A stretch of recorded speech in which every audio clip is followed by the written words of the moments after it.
The devastating flood in Borno State that has left approximately 400,000 people in dire need of assistance has spurred an urgent response from the Save the Children International joining forces with the federal government, Borno State, and other stakeholders to provide urgent relief to affected communities in Maiduguri.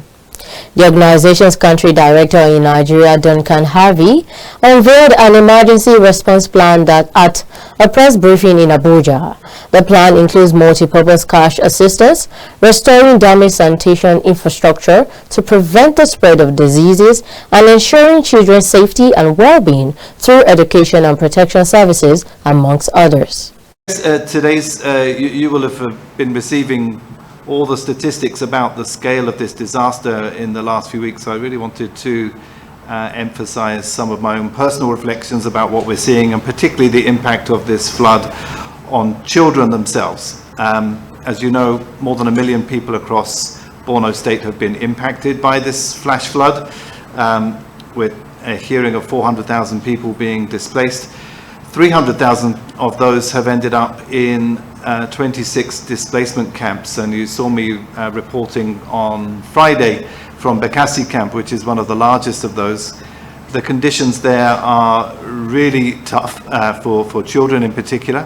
There's overcrowding, there's a lack of basic services and shelter, and as I said in the video, really food and water is in very much short supply. So we have some really challenging situations for children to deal with on the ground there, despite the very best efforts of everyone to scale up the response.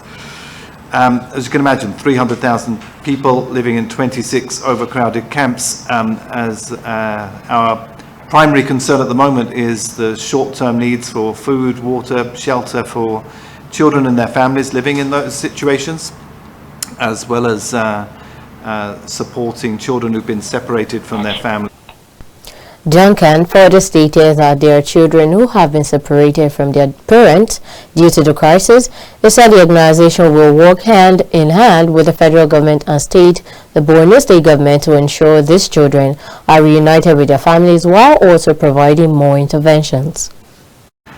One of the most distressing things that I saw in Bekasi camp was around 20 children who have been separated from their families,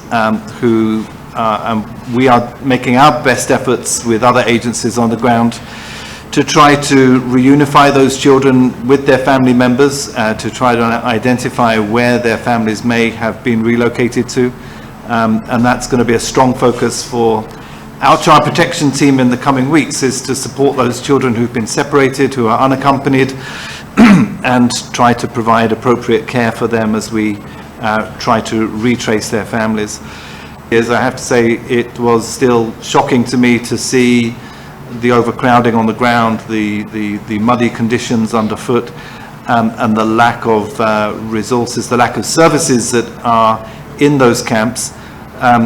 In the longer term, and even in the next few days and weeks, we are very concerned about the potential for disease outbreaks in those kinds of conditions. There's lots of standing water in the camps. There are very few latrines available for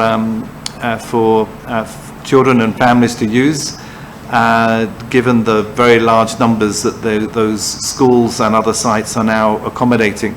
So you can imagine the situation.